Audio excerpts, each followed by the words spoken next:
We begin in Gaza, where Palestinians waiting for aid have again come under Israeli fire as supply convoys arrived. Several Palestinians have been injured by Israeli forces whilst waiting for much-needed supplies at the Al-Kuwaiti roundabout in Gaza City. Only a few people were able to get some boxes that included water, flour and other items. The trucks left carrying some of those injured by the Israeli gunfire. Let's bring in now Omar Shakir. He's the Israel and Palestine director at Human Rights Watch and joins us live from Chicago. So here we have Israeli forces again firing on people waiting for aid, the second such attack since yesterday. And after more than 100 people, of course, were killed in a similar situation last week. This seems to now be happening with some alarming regularity. What do you make of it? Look, I mean, let's start with the clear responsibility here of the Israeli government. They are starving the Palestinians of Gaza. They're using starvation of civilians as a weapon of war, which is a war crime. As the occupying power, the Israeli government has the duty not only to ensure the humanitarian needs of the occupied population are met, but they have to provide for the welfare of that population, and they have to restore public order and safety. They're failing to do so. They're creating the catastrophic conditions that are leading to these sorts of situations. And moreover, the Israeli government has a long track record of using unlawful excessive force against Palestinians, not only in the context of airstrikes, but also in normal policing situations, whether it was the protests during the March of Return in 2018 or 19, or the routine killings of Palestinians in the West Bank. There is a decades-long pattern of these abuses taking place with impunity.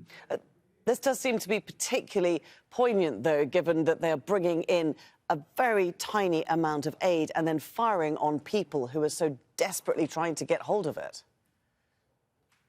Absolutely. I mean, people are in Gaza facing incessant bombardment. They're being starved. They lack access to basic resources. They have been displaced multiple times over. For most of them, their homes, their hospitals, their community institutions, their schools have been damaged or destroyed, and they're left every day just trying to survive.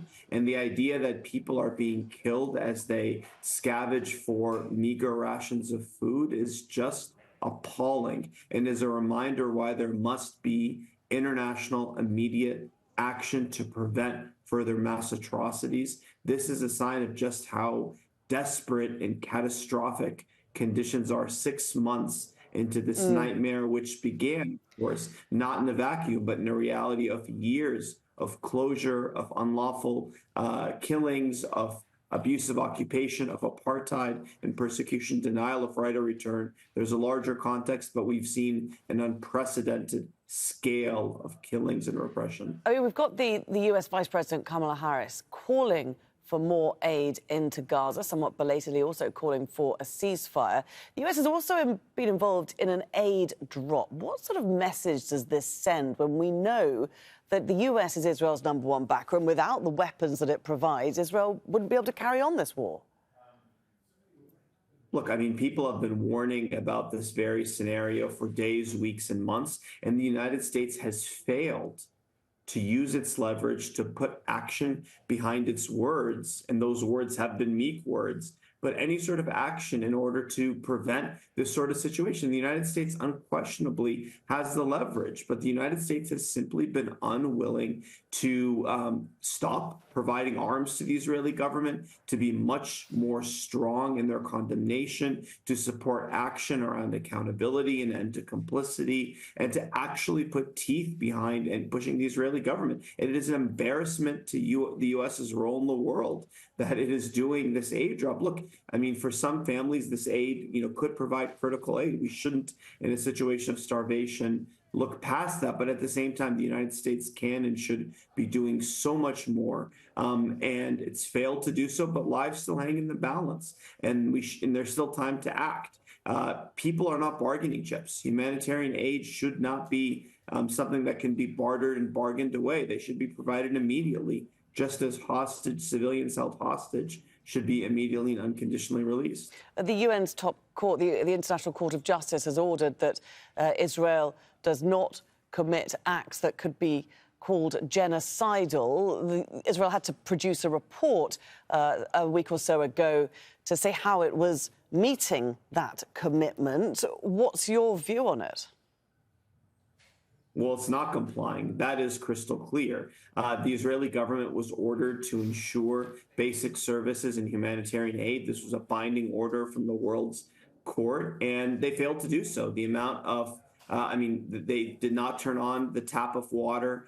We have destruction of water infrastructure. They did not flip the switch on electricity. And not only that, but the amount of trucks entering Gaza, shockingly, even decreased as compared in the weeks before. You have a reality in which it went from about 147 trucks a day to under 100 to even around 50 in the middle and end of February. In addition, almost no trucks are going beyond Rafah in southern Gaza. So northern Gaza remains facing the most catastrophic scenario, as we've discussed. Aid convoys have been struck. Humanitarian organizations have stopped being able to provide, many of them, services in northern Gaza. In addition, we've seen continued attacks on hospitals, scores of Palestinian bodies piling up by the day. The Israeli government is not complying with this order, and states must use all forms of leverage, including sanctions and embargoes, to press the Israeli government to comply. This is a test of the rules-based international order, and the world is failing. And we've got the head of UNRWA, Filippo Lazzarini, saying that Israel is trying to eliminate that aid organization. Just give us an idea of how essential UNRWA is to the Palestinian people and how perilous is its survival. UNRWA is indispensable. It is the largest provider of humanitarian services.